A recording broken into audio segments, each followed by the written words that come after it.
Chittaranjan IPS ASP Asifabad మాట్లాడుతున్నాను.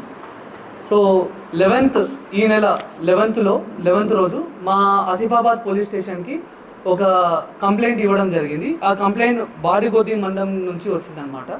So ఆ complaint ఏంటంటే వాళ్ళ ఇంట్లో వాళ్ళ కూతురు సంవత్సరం నుంచి మిస్సింగ్ అని చెప్పింది. సో సంవత్సరం నుంచి ఎందుకు మిస్ అవుతున్నారు అంటే చెప్పడానికి దానికి అతని దగ్గర సరైన కారణాలు లేవు. సో మేము ఇన్వెస్టిగేషన్ చేసే తరుణంలో మాకు వాళ్ళ ఇంట్లో ఆధార్ కార్డు ఒకటి దొరికింది. ఆధార్ కార్డులో ఫోన్ నెంబర్ ఉండే, అండ్ ఆ ఫోన్ నెంబర్ని మేము లొకేషన్ ద్వారా మేము ట్రేస్ చేస్తే ఆ పర్టికులర్ నంబర్ మధ్యప్రదేశ్లో ఉందని తెలిసింది. అండ్ కాల్ చేసిన తర్వాత ఎవరైతే విక్టిమ్ ఉన్నారో, ఎవరైతే మిస్సింగ్ అని చెప్పామో ఆ అమ్మాయితో మాట్లాడడం జరిగింది. అండ్ ఇమీడియట్లీ వెంటనే మేము ఇక్కడ నుంచి ఆసిఫాబాద్ నుంచి ఒక టీంని పంపించి అక్కడ ఉన్న అమ్మాయిని మేము ఇక్కడికి తీసుకొచ్చిన తర్వాత మేము ఆ అమ్మాయిని మాట్లాడే తరుణంలో ఏమని తెలిసిందంటే హరిదాస్ అనే ఒక police constable, okay, who was working as a PC in Chintamanpalli police స్టేషన్లో పనిచేస్తున్నారు. అతను పెళ్ళి అనే ఒక ముసుగుతో, ఓకే, వేరే సుజాత అనే ఇంకొక అక్యూజ్డ్ తోటి, ఓకే, కలిసి ఆ అమ్మాయిని మధ్యప్రదేశ్లో వేరే ఇంకొకరికి అమ్మేయడం జరిగింది. ఓకే, సో అలా అమ్మేయడం వల్ల ఆ అమ్మాయి అక్కడే గత సంవత్సరం నుంచి అక్కడే ఇరుక్కుంది. సో మేము ఆ అమ్మాయిని రక్షించి ఇక్కడికి తీసుకొచ్చిన తర్వాత మేము ఈ హరిదాసుని, సుజాతని వీళ్ళందరినీ కూడా పట్టుకున్నాము.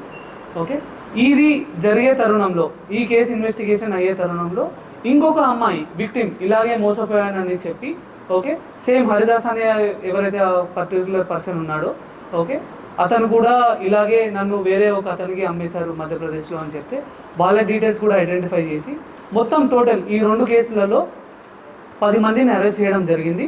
ఆల్రెడీ 8 మందిని మేము రిమైండ్ చేశాము. 2 మొన్నటి వరకు మిస్సింగ్ ఉండే, ఓకే, ఇప్పుడు వాళ్ళని కూడా మేము పట్టుకున్నాము. ఈరోజు వాళ్ళని రిమైండ్ కూడా చేస్తున్నాము. And coming to legal action to the police constable ఎవరైతే ఉన్నారో అతన్ని మేము already case FIR immoral trafficking act కింద ఎఫ్ఐఆర్ చేయడం జరిగింది.